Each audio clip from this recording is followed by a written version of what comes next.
Hundreds of thousands of people remain without power tonight, and it could last for several days after a bomb cyclone blasted through our region. Several roads remain closed tonight. Many are fully blocked by fallen trees, down power lines, and road debris. We have team coverage this evening. KOMO's Ryan Sims and Hannah Knowles are live in Issaquah and Mercer Island, where residents are seeing major impacts from the storm. But we start tonight with meteorologist Rebecca Stevenson. Rebecca, while many try to pick up the pieces, we're entering another cold night. Yes, temperatures are staying in the upper 30s to low 40s in the overnight hours, so it's quite chilly outside and a very tough go for folks who don't have power.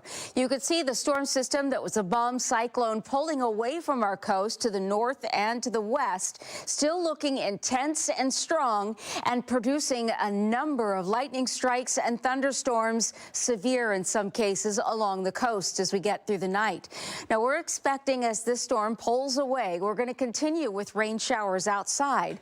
The wind has eased up. You can see it's even becoming calm in some spots. That's only allowing temperatures to get even chillier in some areas. Right now, Bremerton has hit 38 degrees, Tacoma at 39, and the foothills definitely in the mid to upper 30s. So right now, showers are mainly focused on the Olympic Peninsula and the Kitsap Peninsula, but we do have a few rain showers where the power outages are over Mercer Island, and those showers stretching up across I-90 and Issaquah through North Bend. We're going to have these chilly overnight temperatures again as we get into Friday, but that also brings another round of wind in the foothills. We'll talk about that, some coastal thunderstorms and those gusty winds for your early Friday morning coming up in the forecast. While the storm may be over, emergency workers say the danger level remains as high as ever. KOMO's Ryan Sims picks up our coverage in Issaquah tonight, and Ryan, emergency workers say this has been one of the most dangerous days for them. You know, Mary, it's a case of a 1, 2, 3 punch. Regarding the first two, we're talking about those huge trees like this one on the power lines. Those are the first two dangers. But if we go down the neighborhood, you'll notice it is still very dark. Much of Issaquah is powerless tonight, meaning people are turning to generators. And from that comes the third danger, generators that could cause fires. Post-wind, the dangers of destruction are the biggest worries here in Issaquah. We've been going from one response to another to another. Firefighters tell KOMO this call was among the worst. A possible generator-caused fire, leading to a smoke-filled catastrophe. It was way higher up than like what you would see from like a chimney or something. I've just never seen anything like it before. Yeah. Following the biggest windstorm here in possibly decades, fire crews worry cases like this will be the norm rather than the exception in the days ahead. The danger is still there, but we kind of let down our guard so we don't feel that wind anymore. Fallen power lines are still some of the biggest worries of all.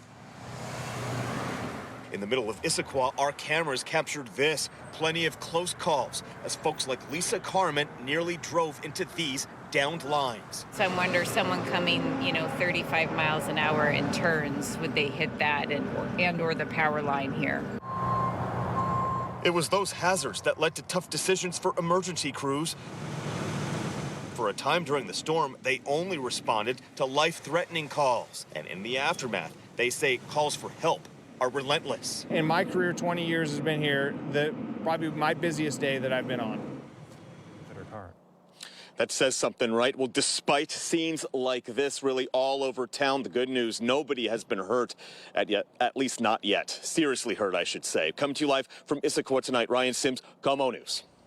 Eastside Fire and Rescue reminding residents to keep generators outside and to fuel the generator outside, and don't store the fuel in your house. And before refueling, turn off the generator and let it cool down.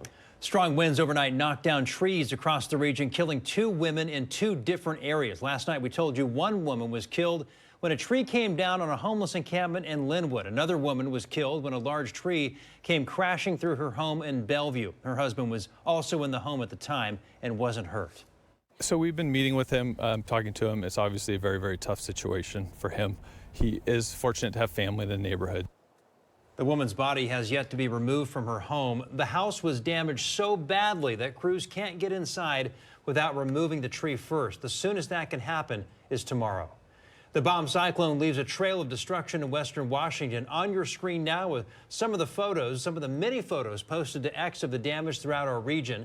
This comes as Redmond Mayor Angela Burney signed a proclamation of local emergency for the city today due to the damaging wind that caused power outages and road closures. The emergency declaration also allows the city to respond to incidents quickly. And here's where things stand when it comes to the power outages. Puget Sound Energy has more than 310,000 customers without power right now. It's more than 36,000 for Snohomish PUD, and Seattle City Light has about 19,000 customers in the dark. Now to Mercer Island, where residents are still in complete darkness for the second night. Hannah Knowles is live on Mercer Island tonight, where officials have issued a shelter-in-place alert. Hannah? Preston, well, I know it's somewhat hard to tell because we have our live shot lit up with lights. The QFC behind us, this is one of the only businesses on Mercer Island that we've been able to find that has lights on to some extent. They're using those backup generators so residents can get some groceries as people try to pick up the pieces from this storm. Mercer Island emergency crews sending out a code red emergency alert. We've had no heat or lights for almost over 24 hours now. Advising all island residents to remain inside the safety of their homes. I'm really stunned by how many houses are still without power. The culprit, downed power lines, hazardous trees, and dangerous debris. The wind was coming from the east, which is very unusual for us to have that.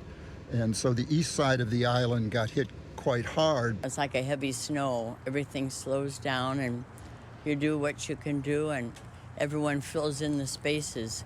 Emergency crews warning of ways to prevent fires or carbon monoxide poisoning as people try to stay warm with no power. Always run generators outdoors, never use gas stoves for heat, never use a grill indoors, and use flashlights instead of candles. The house is getting cold, and now we're going home to a dark house. You just learn to be a little more flexible, and you don't have to be so on everything you want to do. Yeah, temperatures are really starting to drop out here. The rain is starting to come down as well. Puget Sound Energy reporting nearly everyone on Mercer Island is without power tonight. Mercer Island School District also announcing that school has been canceled for tomorrow. Live in Mercer Island, Hannah Knowles, KOMO News. And some power companies say it could be days before service is fully restored. Businesses say it's been challenging without power. So we just had to hurry up and close down, keep the fridges closed, put some ice on our meats, and then waiting to move our stuff to another location so everything stays fresh. Power companies say they prioritize repair work by starting with any outage that has an immediate threat to public safety. Then they move on to critical infrastructures like hospitals. So if you or someone you know is experiencing a power outage, keep your fridge and freezer closed. Now, according to the FDA, a full freezer can stay frozen for up to 48 hours unopened. A refrigerator can keep cold food, or keep food cold, that is, for about 4 hours if it's left shut. Now, it's recommended to monitor temperatures and throw out any food that spoils. In response to last night's storm, Washington Water Service is advising customers served by its Mirrormont water system in King County to use boiled tap water or bottled water for drinking or cooking until further notice. Once water service has been restored, water samples will then be tested to make sure the water quality wasn't affected. No word, though, on when that could be. Affected customers who purchase bottled water during this advisory will be reimbursed.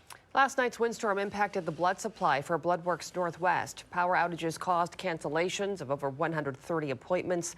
The donation center says this compromises 15% of the blood they need to supply their hospital partners. It takes about 1,000 donors a day to maintain a steady supply for local hospitals. Donors are encouraged to make another appointment.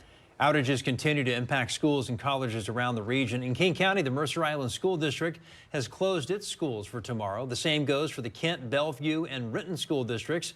Meantime, in Pierce County, Eatonville and White River school districts will start 2 hours late, and Lake Stevens will be open and operating on normal schedules, except for Cavallero and Sunnycrest, which will be closed due to power outages. A full list of school closures can be found on our website at KOMOnews.com.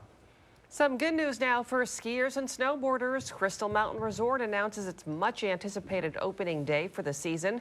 On Friday, the resort opens for season pass holders. Saturday, Crystal opens for everyone. Over the past week, the resort got 2 feet of snow, making this possible. Opening weekend will not require parking reservations.